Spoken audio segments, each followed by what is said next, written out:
નમસ્કાર, VTV news સાથે હું છું વૈભવી। સમાચારની શરૂઆત મહત્વપૂર્ણ સમાચારથી કરીએ તો સુરતના ચકચારી માંગરોળ ગેંગરેપ કેસમાં હવે કોર્ટે ચુકાદો સંભળાવ્યો છે। ગેંગરેપ કેસના આરોપીઓને આજીવન કેદની સજા ફટકારવામાં આવી છે। બે આરોપીઓને જીવનના છેલ્લા શ્વાસ સુધી કેદની સજા ફટકારવામાં આવી છે।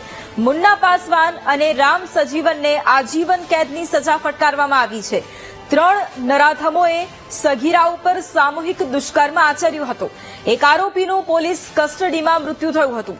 આરોપી શિવશંકર ચોરસિયા હૃદયમાં બ્લોકેજને કારણે તેનું મોત નીપજ્યું હતું, જ્યારે હવે બંને આરોપીઓ છે આ કે જેમને આજીવન કેદની સજા ફટકારવામાં આવી છે।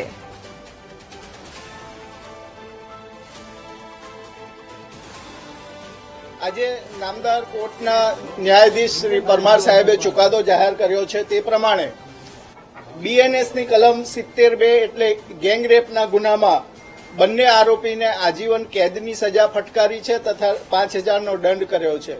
આજીવન કેદ એટલે જિંદગીના અંતિમ શ્વાસ સુધીનો કેદની સજા, તે રીતે સજા ફટકારી છે। એ ઉપરાંત પોક્સો એક્ટ હેઠળ પણ એને આજીવન કેદ અને 5000 રૂપિયાનો દંડ ની સજા કરી છે। એટ્રોસિટી એક્ટ હેઠળ પણ એને મેક્સિમમ સજા ફટકારવામાં આવી છે તથા દંડ ફટકારવામાં આવ્યો છે।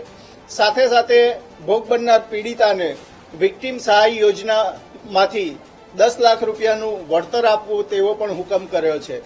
નામદાર કોર્ટે પોતાના ચુકાદામાં નોંધ્યું છે કે આરોપીનો ગુનાહિત ઇતિહાસ જોતા અને જે રીતે મોબાઈલમાં ક્લિપો જોઈ અને માનસિક વિકૃતિ જોતા, એ ઉપરાંત ભોગ બનનારના પરિવારને જે આઘાત લાગ્યો છે એ બધું જોતા આ આરોપીને ઓછી સજા કરવી એ યોગ્ય દેખાશે નહીં।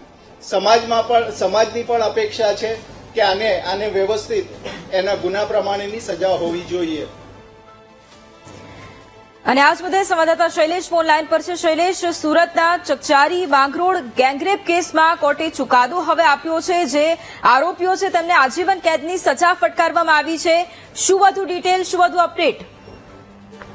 સુરતના માંગરોળ મોટા બોરસરા વિસ્તારમાં ગત 7મી 8મી ઓક્ટોબરના રોજ આ ગેંગરેપની ઘટના બની હતી। 3 આરોપીઓએ એક સગીરા ઉપર દુષ્કર્મ આચર્યું હતું। સમગ્ર મામલે સમગ્ર ગુજરાતમાં ખૂબ મોટો ઉહાપોહ થયો હતો। બીજી તરફ આ ત્રણેય આરોપીઓ રખડતું ભટકતું જીવન જીવતા હોવાથી તેમને શોધવા પણ પોલીસ માટે એક સૌથી મોટી ચેલેન્જ હતી। દરમિયાનમાં પોલીસે આ ત્રણેય આરોપીઓને પકડી પાડ્યા હતા। તે પૈકી એક આરોપીનું જ્યુડિશિયલ કસ્ટડીમાં મોત થયું હતું। બાકીના 2 આરોપીને જીવનના અંતિમ શ્વાસ સુધી આજે સુરતની સ્પેશિયલ પોક્સો કોર્ટે સજા ફરમાવી છે। બંને આરોપીઓ જીવે ત્યાં સુધી હવે તેમને જેલમાં જ રહેવું પડશે। સાથે સાથે આ આરોપીઓએ જે અન્ય એક વ્યક્તિ સાથે ફોન પર વાત કરી હતી સમગ્ર ઘટનાને લઈ, એ પુરાવો પોલીસ માટે સૌથી મહત્વનો પુરવાર થયો હતો। એ ઉપરાંત પણ સ્પેક્ટ્રોગ્રાફીના પુરાવા અને મેડિકલ સર્જનના જે પુરાવા હતા એ ખૂબ મોટા પ્રમાણમાં જે હતા એ એકઠા કરવામાં આવ્યા હતા અને એ તમામ પુરાવાઓ હેઠળ હાલ આ બંને આરોપીઓને જીવે ત્યાં સુધીની સજા ફટકારવામાં આવી છે। જી બિલકુલ, આભાર શૈલેષ તમામ જાણકારી માટે।